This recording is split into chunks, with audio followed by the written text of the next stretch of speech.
his name has become synonymous with terror. In California, 5 members of a so-called religious cult, including Charles Manson, the guru or high priest, have been indicted in the murder of Sharon Tate and 6 others. His sadistic murder shocked the world.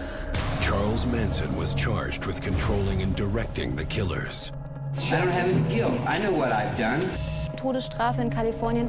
And now, 50 years later, he remains the face of evil.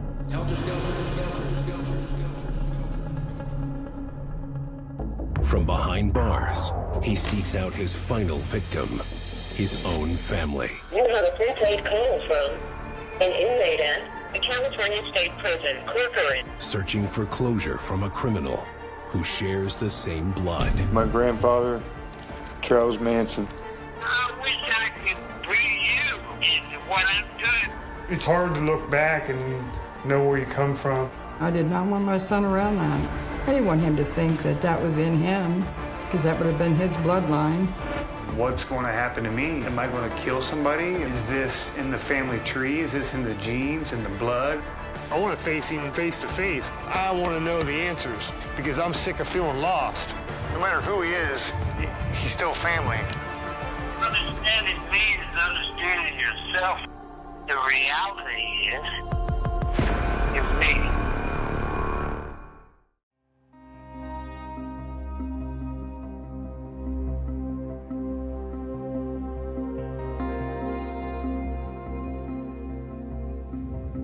The thing that was going through my mind coming out here was he could pass away while I'm out here.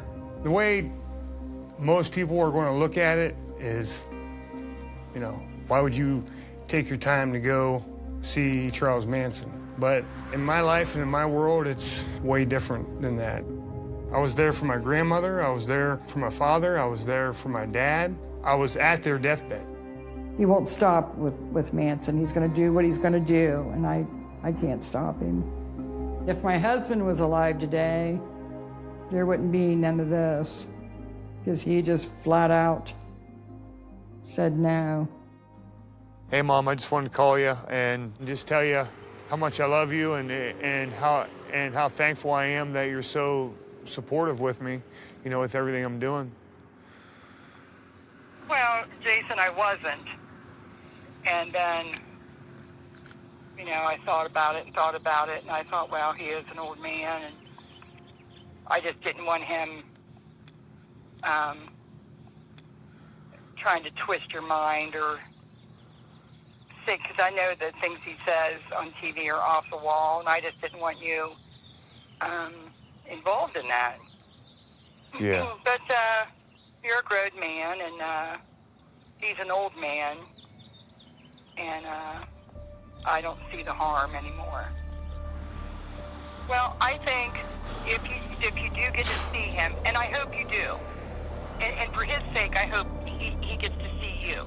Yeah. And I hope you have a good visit, that it'll put some closure on a lot of this. Yes. I gotta go, Mama. Huh? I gotta go. I'll talk to you soon. Okay. Love you. I love you too. Bye. I had fought with Jason over all of this for a long, long time, till I finally just gave up. There's something wrong with him, people. And I just don't like the fact that Jason is around them. I'm gonna stand up here so I can be eye to eye with you.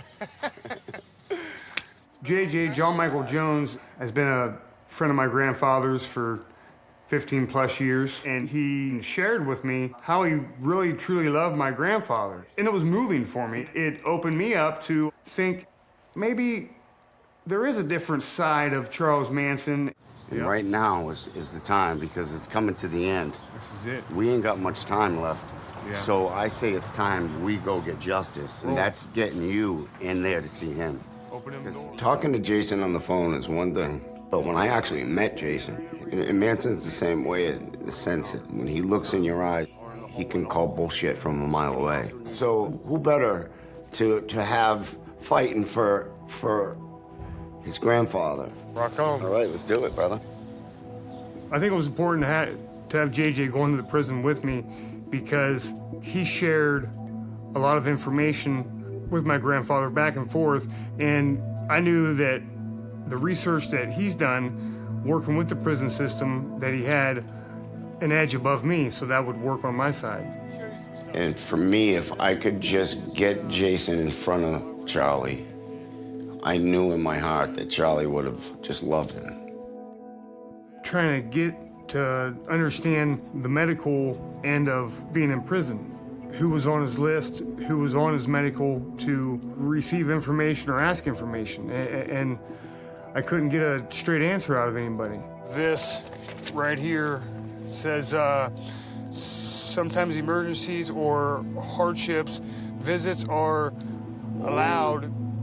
In the handbook for Corcoran, California prison, it states if you have a family member in prison that is deathly ill, that you don't have to go through all the procedures, that they just have to okay it. Open the doors. Yeah, I mean, Open them it up. says right there, look. Open them up. Unexpected visitor.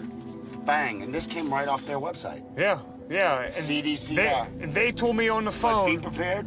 Your grandfather has a whole new set of rules that apply to him. But I'm telling you, the injustice in this case, not just the legal part of it, but just from the prison aspect. I mean, justice as far as giving him his mail, stop creating rules that, you know, anything Manson wanted, there was a rule he couldn't have it. I mean, they have a room full of his stuff there now, guitars and things that meant a lot to him that they just confiscate, deem it contraband. You gotta understand something. Your grandpa was raised up in the prison systems. He was raised by the likes of Alvin Karpis, Frank Costello, Frankie Carbo, Mickey Cohen. These are gangsters that your grandfather was raised up with. Are you listening? Yep. All right, Alcatraz. There was a guy in there called Alvin Karpis. He was from Spain. Okay. He was like one of my fathers. He taught me a little bit on the guitar, and he gave me wisdom. Your grandfather has been in prison so long, his mentality is that of a big tough guy. He's gonna be, I don't need you to protect me. You know, he's gonna play that tough guy role. Yeah. Don't get me wrong. That's just his way of life. But behind the scenes, when that Manson mask comes off and the cameras aren't rolling and he knows you're not recording his phone call, he'll tell, like he said to me, I need someone here. I need someone to let this prison know they can't just do what they want with me. He wanted me to move out to California. I said, man, you know as well as I do, I got 3 kids and a wife. He's like, I know, man. He's like, but I got everything you need. I got a place for you to stay. All the money's up here. Everything you need's right here. You know, and what did you say? I said, I don't want nothing. Good, because that might have been a test. I remember my first visiting Manson, he told me, if you know what's good for you, you'll turn and run and get as fucking far away from me as you can. And I laughed, and I noticed that he wasn't laughing. I don't think a lot of people know that Manson fought cancer for many years. Charlie was told he didn't have long to live many times. You need to let him know that you want to be here for him. I don't want nothing from you other than a relationship with my grandpa. And he's so used to being used up since a little boy. He told me a story about sitting at a window for 2 years at a boys' home. Didn't commit no crime, but was there because no one wanted him. And he said to me, his mom or his uncle. And nobody came. Your grandfather's world is unlike any other world I've ever experienced. His way of protecting you, Jason, is to push you away. And you may think by him, he'll get on the phone and insult the hell out of you. He'll call you stupid. Oh, yeah, he is. You're incompetent and brain dead. Fuck you. Then you're going to get mad at me for telling you the truth. But that's his way of trying to push you away because he doesn't want you wrapped up in that world. There it is, brother. That's where your grandfather is, behind those fences, bro. That's how close we are to him right now.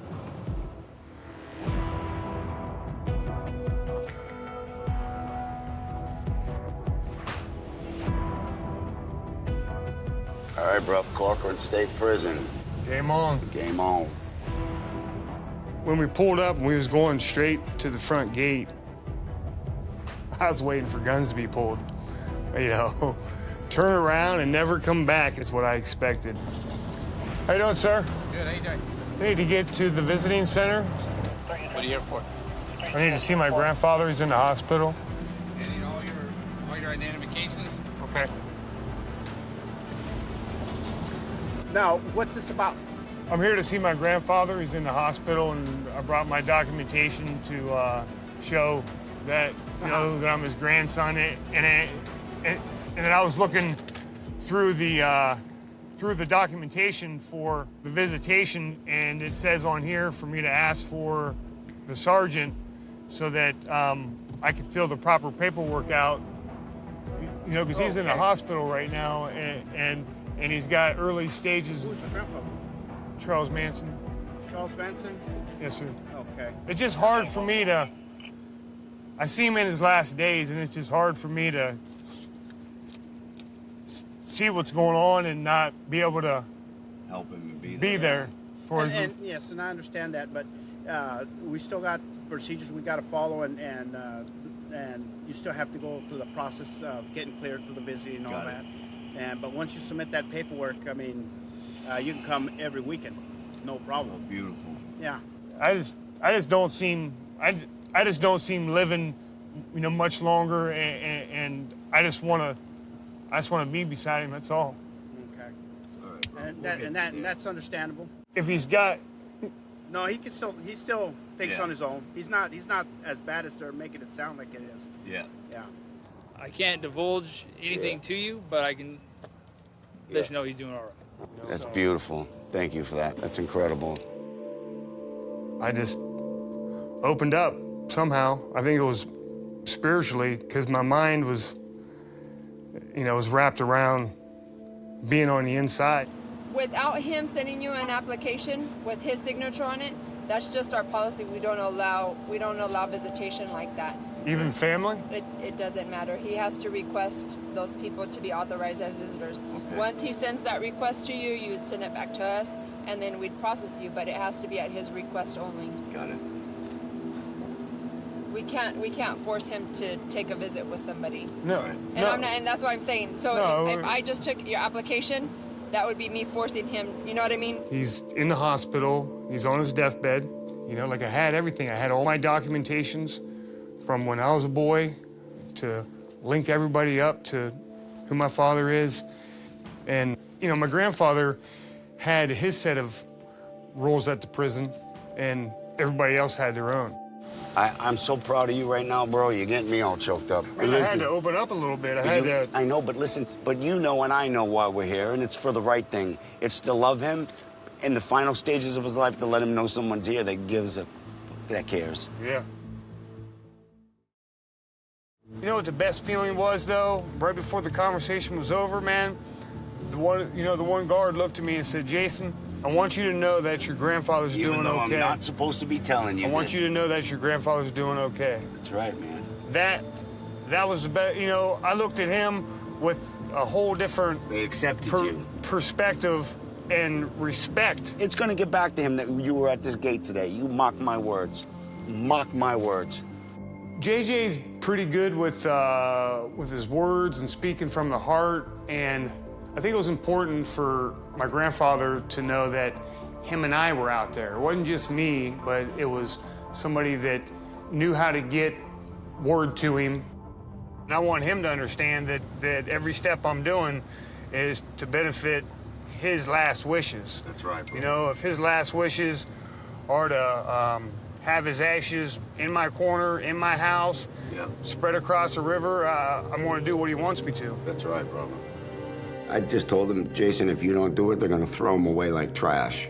And Jason said, that's not going to fucking happen. I'm not going to let them throw my grandfather in the trash. What do I have to do? And I said, we have to get you as the next of kin.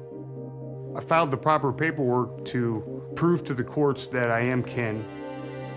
The reality is me. And you're the blood, man. I feel like I'm on a journey. I just really want to grasp a hold of what people think from every side about my grandfather. While I'm in Los Angeles, California, I want to meet as many people as I can that could fill me in on my grandfather's path, who he was as a man from both sides of the coin.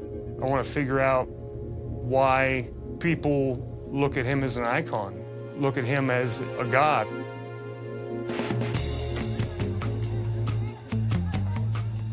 It was 1967 and the summer of love.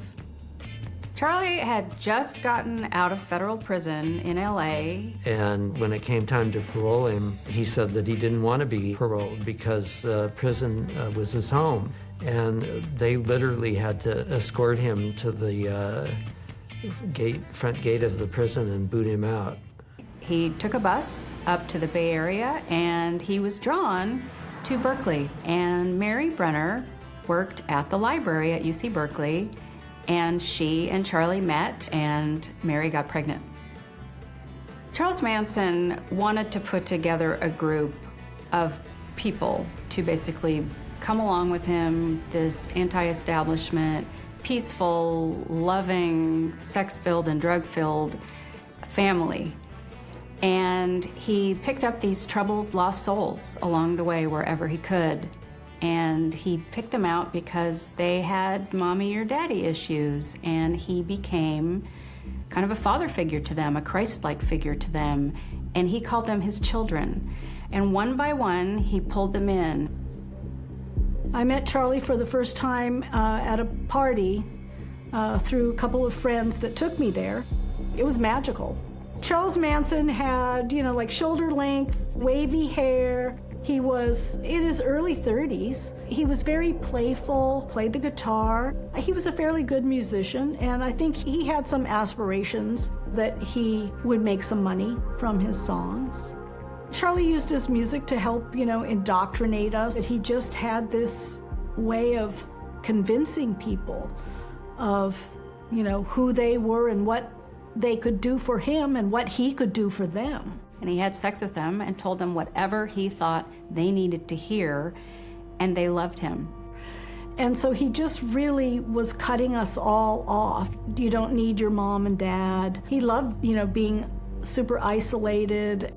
The place where the Manson family lived was actually a movie set. It was called Spahn Ranch because it was actually the Spahn movie ranch, and that was its official name, named after the owner, George Spahn. And in turn for living there for free, they helped take care of the ranch and took the horses for rides and gave trail rides to visitors, and basically lived on the farm in the middle of nowhere where they felt like they could live however they wanted. I didn't know who I was. I mean, I was so much, a Charlie follower at that point that I didn't have my own mind. He was definitely the one that led this group of people into doing what they did. Innocent people were murdered for the reason Manson and the family wanted to start a race war. The idea of someone striving as best that he could, nearly 50 years ago, to spark a racial apocalypse with Helter Skelter. Helter Skelter was the name of a Beatles song, but for Charles Manson, it was basically, Armageddon. Charlie was sure that the Beatles were like these four prophets that were communicating with him, that, Helter Skelter was coming down, the Blackbird song has something to do with the black man. Blood written on the walls of the Sharon Tate mansion, and somehow implicating black revolutionaries who would be happen to passing through the neighborhood or something. The one thing that we do know about Charles Manson is that he was a racist. This crazy Helter Skelter scenario that some people today still don't believe is really true, but it came out in testimony, and Vincent Bugliosi ended up calling it in court Helter Skelter, but even Manson called it Helter Skelter. It was a real thing. I don't believe in Helter Skelter or Vincent Bugliosi's narrative. I never have. I believe he was convicted of things he wasn't guilty of. Here we go. This is you walking for the first time, basically on what... For me, to see this man, Jason Freeman, Charles Manson's grandson, and the only thing he knows is what I consider to be ignorance. I felt really, really super bad for him, and just because I don't believe that Charles Manson is that person. So here now we're coming down onto like the ranch proper, the famous view of the horizon. Billy is completely passionate, 100% on my grandfather's bandwagon. I think it's very important for me to understand my grandfather through other individuals who were close to him. The more I learn about my grandfather, the more I can learn about myself from the inside out. You know, it's spiritual. Down here would be, you know, the 2 rows of western towns, and then all the way down there, the horse corral. We had a driveway right here behind us. There's a very famous picture of Susan Atkins standing here on her tippy toes with the mailbox with those rocks behind her. Okay.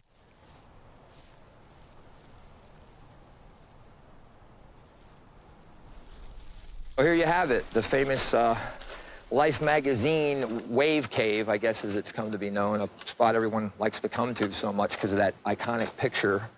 You know, was my grandfather here for that picture? He was not here for the picture. That was after his arrest. Okay, the photographers came out here sometime, you know, later and staged shots of the family at the ranch. Oh, okay. And so that was that. So from what I heard, a story like a past mouth to mouth was that he said, "What, that rock over there? That was just a rock, you know." But I imagine some people enjoyed this spot. He's thinking all this bad stuff he's carrying with the rest of his confusion. I just tell him, "Hey, dude, you don't have to believe this. Like, you know, there's some things you ought to know maybe about your grandfather and what could have happened, not what they say happened." You talk about asking if any places have any special significance. I would imagine that this place would have held some of the best memories for him. Why don't you pull up a seat on the rock, man? All right. This rock? This is the spot where your grandfather and his friends would come most of the time to play their music a lot of the times at night. A spot where a musician, any musician, makes their music. Yeah. Is a really sacred spot to any musician, and this is a rock that has now come to be known as Charlie's Rock. Yeah, this is the spot where him and all his friends would come with all their instruments, party, play their songs, write their songs. I never thought as a kid growing up that I'd be sitting on the same rock that my grandfather played on. I'll tell you what, I'll tell you something else about it. You know, a rock carries vibrations, right? Almost like an amplifier. So if you think of your grandfather sitting here playing those songs, it's got to give you a rush. Did you hear some of the songs I wrote? I got a couple of your albums. Most of that stuff is just stuff that fell off the edge of the table. Stand up for just one, or scoot over a little. You see this right here? What do you think that is? Yeah. See, that's CM. Urban legend is that he actually did carve his initials there in that rock.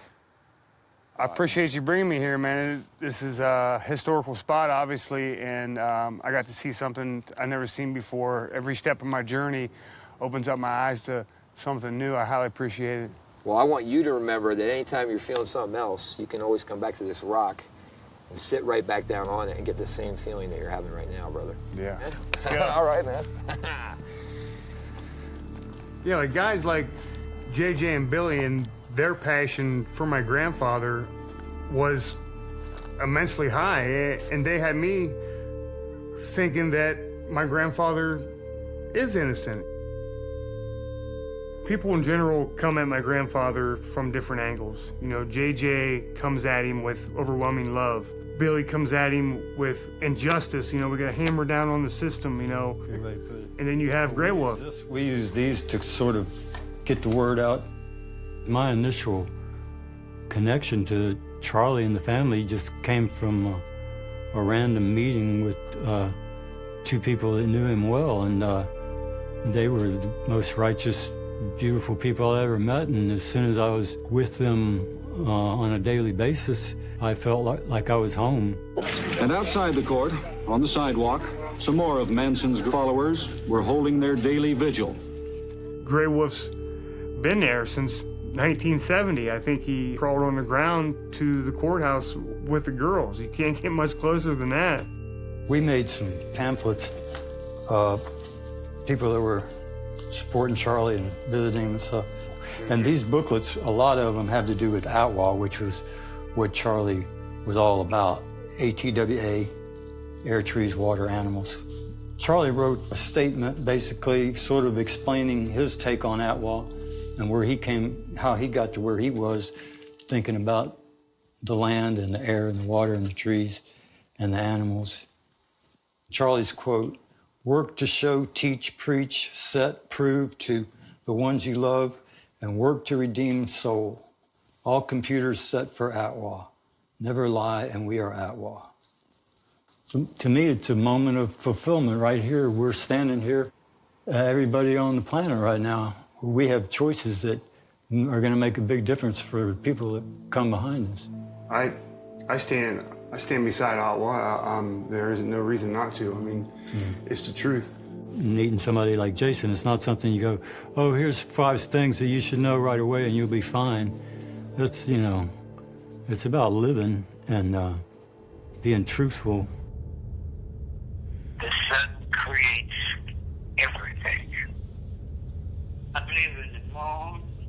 I believe in the ocean, the tide, the whales, the bears, and the woods. I believe in everything, man.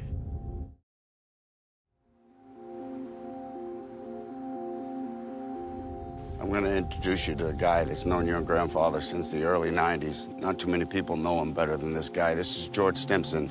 He's the author of Goodbye, Helter Skelter. Hi, Jason. Nice to meet you. Hey, George, nice to meet you, sir. Yeah.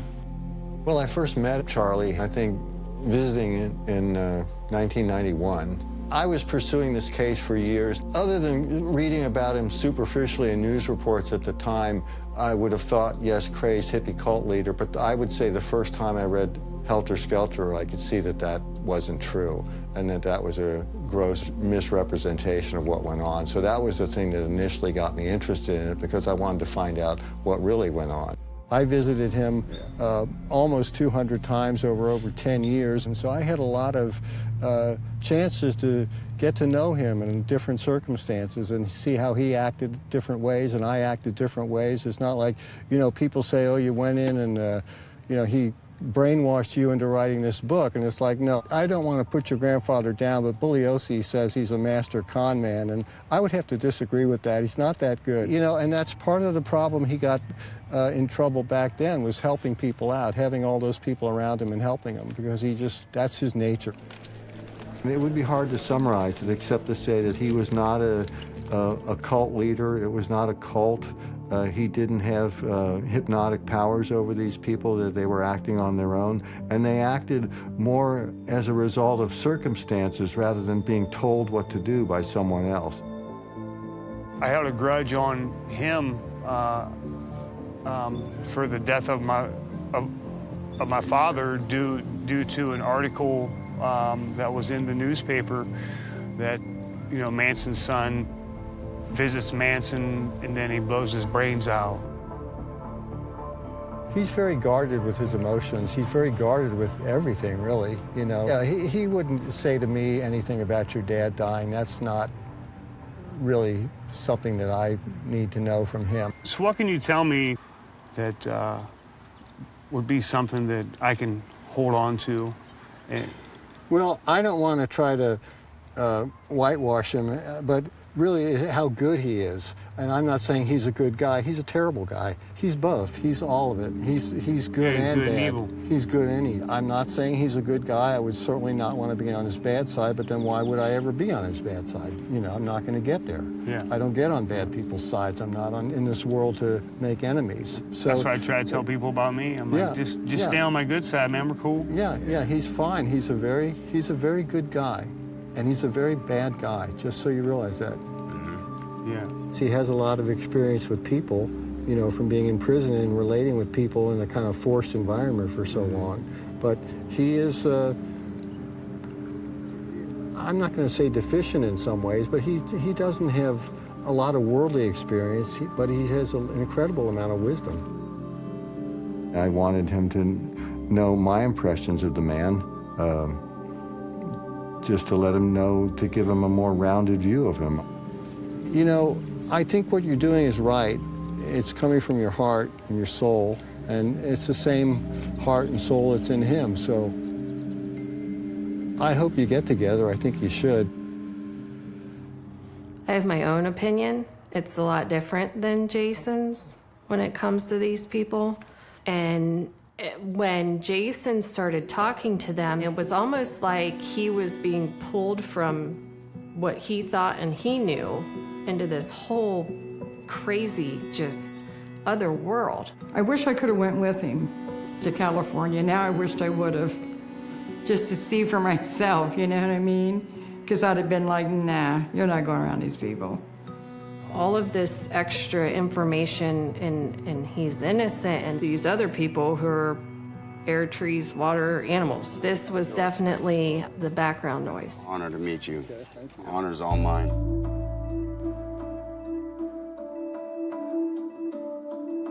I get back from California. I just switched from one job to another job, the same profession. I got to travel back up to Ohio, back in the oil field, staying with my mom.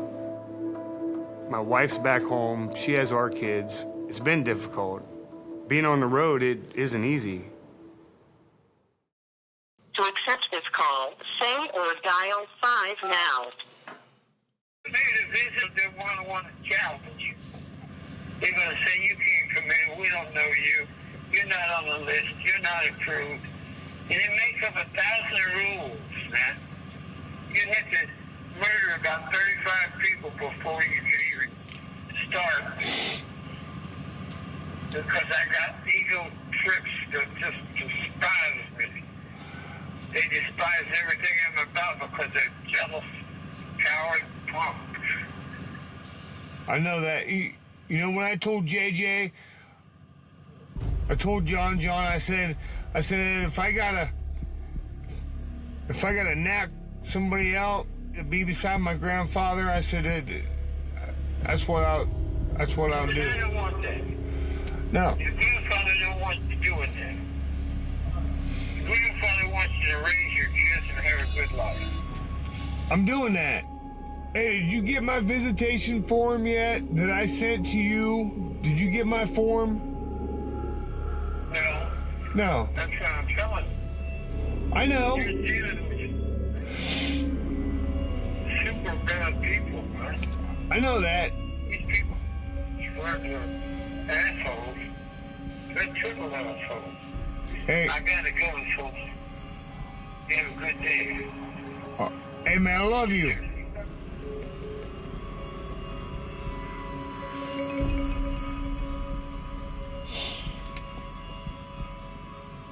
Man.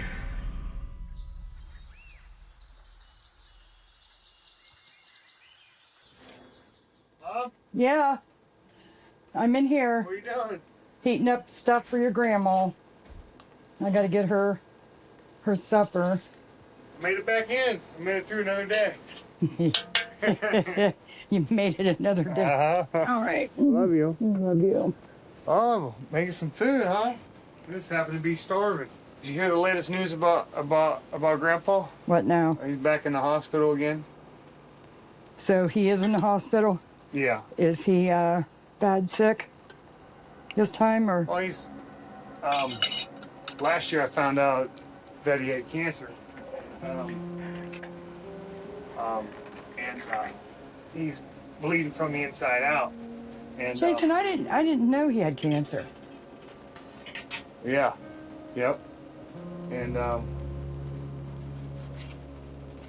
don't know. I just wish something would give. I wish I would get a break to be able to go see him. I mean, it could be. Is that what he's going to die from? Is cancer? He could die any day. Yeah. I mean, if he's back in that hospital again a year later, same thing happening, and he's got cancer, and he's not going through any kind of radiation or removal of the cancer. Yeah, I mean. Do they take care of you in prison when you're sick like that? It's just a matter of time, you know. Yeah, they'll take care of you, but I just don't see him taking care of a 82-year-old man, a 83-year-old man. You know? Yeah. I think he's given up, Mom. I think he's just had enough. I want to update our breaking news right now. Charles Manson, one of the most notorious murder masterminds in U.S. history, has died at the age of 83. When I learned of my grandfather's death, I was at my mom's house. I had to let my wife know. And then in the same breath, I had to let her know that I didn't have that job in Ohio that we take care of our family with. There was two major things when I woke up. I didn't have a job, and I lost my grandfather. Jason was emotional because, you know, he tried to get out there to see his grandfather, and he never got to do that. But I think he was prepared for it. It's done. It's just done. People that like him or wow or worship him or whatever, you know, they're probably not going to really go around my son now because Jason wanted to make sure he was buried and he didn't want him to be exploited anymore. One thing I'll never forget, like put a picture of Charlie and it said, "Burn in hell." I didn't believe it at first, you know, because I've heard it 100 times before. But then once I saw the news where Deborah Tate said it, once I saw Deborah Tate say, I knew it was real. When she said that the prison had called her, the prison calls Deborah Tate, but they don't call Jason. When I talked to JJ on the phone, he was just in tears, man. Yeah, you know, his raspy voice, man, he's gone, bro, he's gone. The thought of him laying up in that fucking funeral home right now, feeling unclaimed, it's just not gonna happen, bro. No. I'll die before I let that happen. I wonder if he would have got to see him, how that would have turned out. If my son had actually gotten through to him, that we are family, and you know, you do have people that genuinely worry about you and care about what might happen to you. And I don't think Charles had that in his whole life. So are you heading to California? Yeah, that's our next plan. We have to secure the remains of Grandpa. You think you'll get him? I don't see how they can stop me. We got the proper paperwork and we're on our way. I think you're doing the right thing. If an inmate dies and they don't have a will, they cremate him and throw him away. And I talked to Charlie about that, and he said, in the trash is where I belong. And he refused. For a year, we fought to have him sign, but you couldn't make Charlie do shit.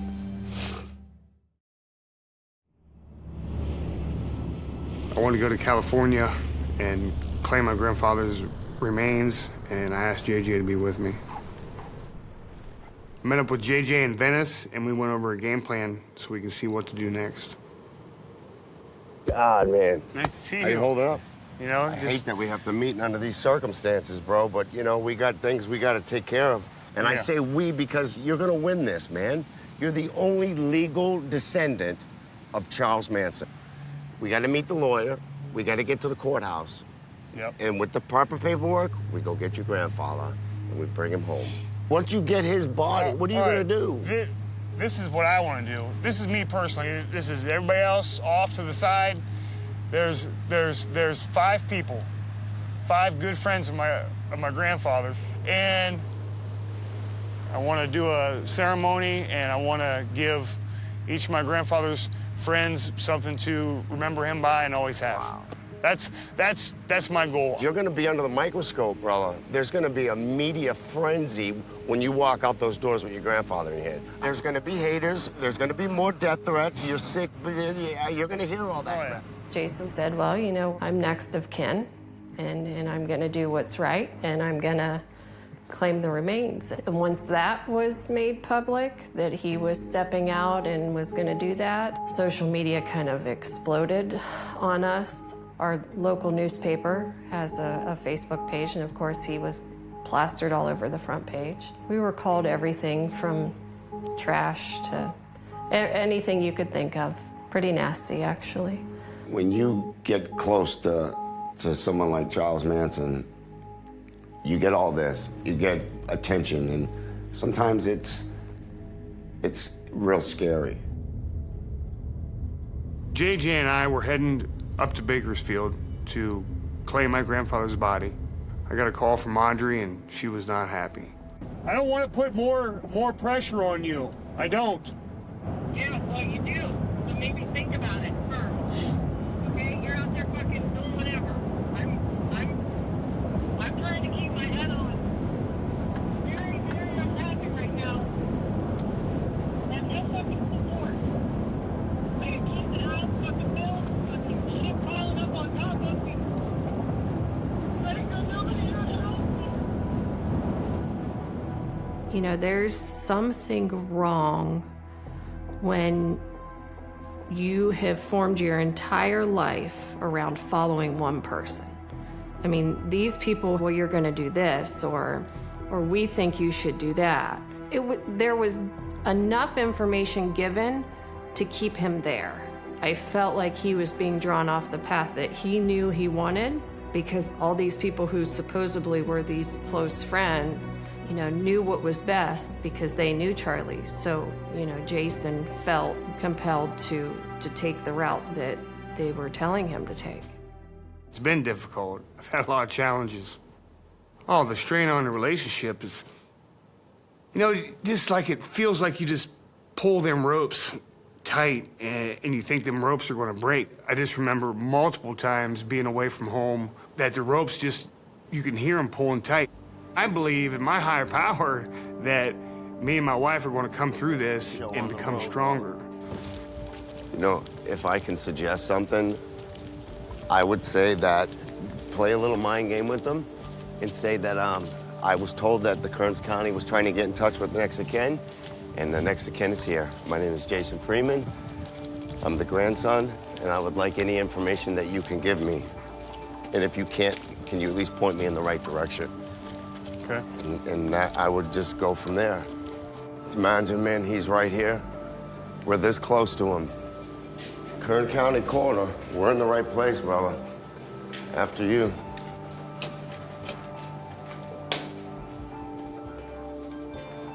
Hello. Okay, thanks, ma'am. Hi, ma'am. How are you? I'm okay. Just trying to walk through some rough steps. You know, whenever someone passes away, it's just, Yeah, I know that. it's not easy. Grandson. Yes, ma'am. I recognize you. Good seeing you. They were looking for you. Yes, ma'am. I got word that you guys were looking for me to fill the proper documentation out for my grandfather, Charles Manson. Well, next of kin, he's the next of kin. Yep. Please, that would be great. Thank you. Okay, thank you, ma'am. Yes, ma'am. I don't know anything about Mr. Manson, but he's just a person to me. Like, yep. I know his past or what he did, but you know, I don't know anything about it. Like people say, I live on a rock, Details, but, yeah. Just Yeah. I try to leave the details out of it too, especially in a time like this. It's just, you know, I'm here for one thing, and that's to give my grandfather a resting place. yeah, that's all we all want at the end of the day. Yes, ma'am. Yes, ma'am. All right, come on back. Yeah, thank you. Good luck, fella.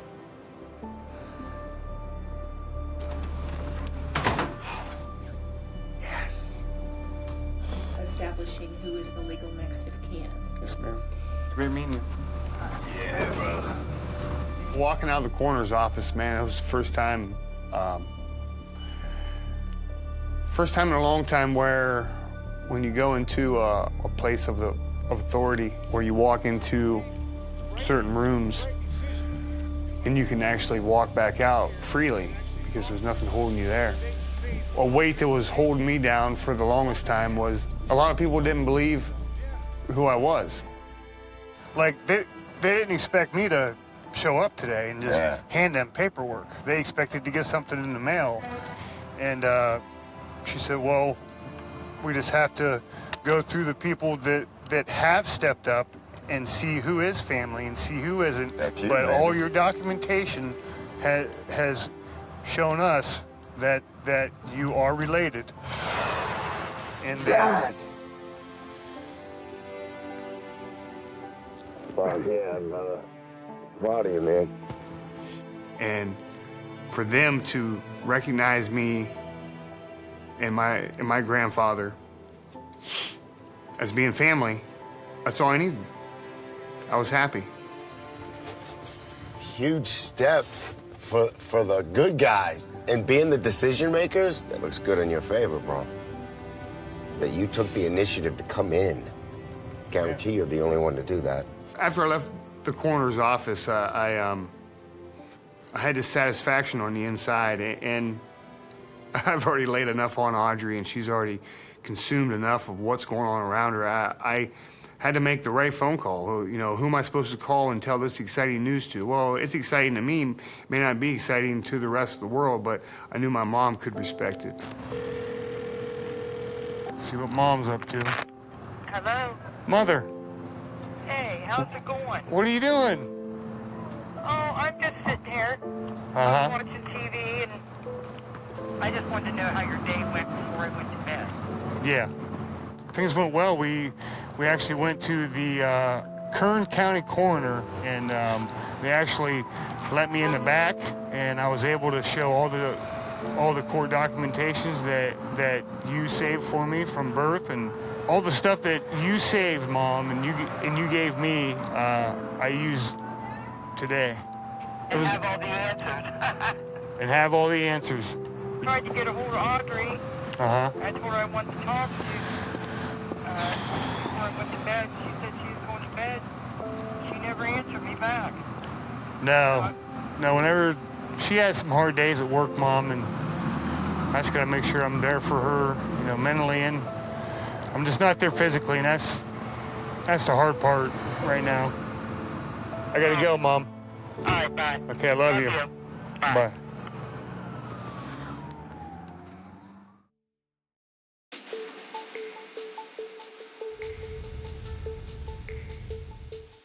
I met Dale Kickin through JJ. My intentions were to claim my grandfather's body. That was Dale's job. Dale was the perfect guy to be in my corner. We got one shot at this. As far as the court was concerned, up in Kern County, their big issue there is we have a body. We need to have someone take the body or give us permission to dispose of it or intern it ourselves. The code section in California basically talks about if there aren't any identifiable immediate relatives, then it would be the next of kin. When you have contact with, as you did with the sheriff, that tends to diminish the trustworthiness of the attorneys that are representing you in the eyes of the sheriff.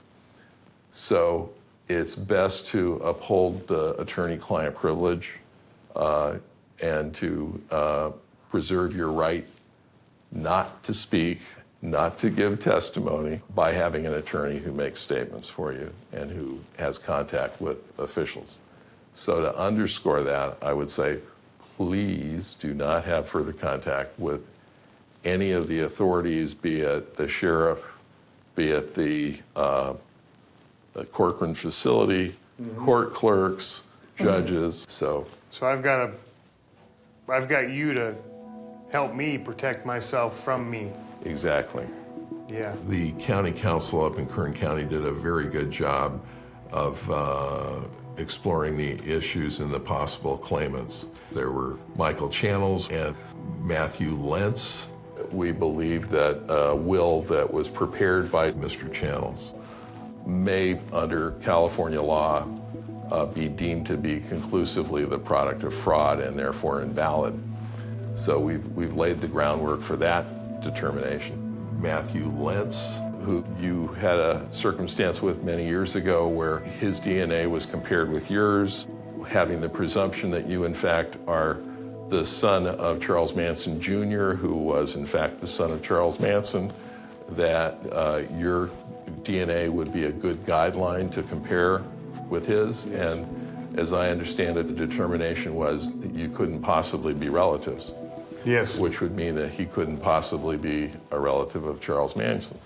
A piece of my grandfather's going to go down in history. We don't need to have people spreading my grandfather's ashes all over the United States, and it's got to end now. The next problem would be who else is an heir that might be claiming. So we need to see who else might be out there.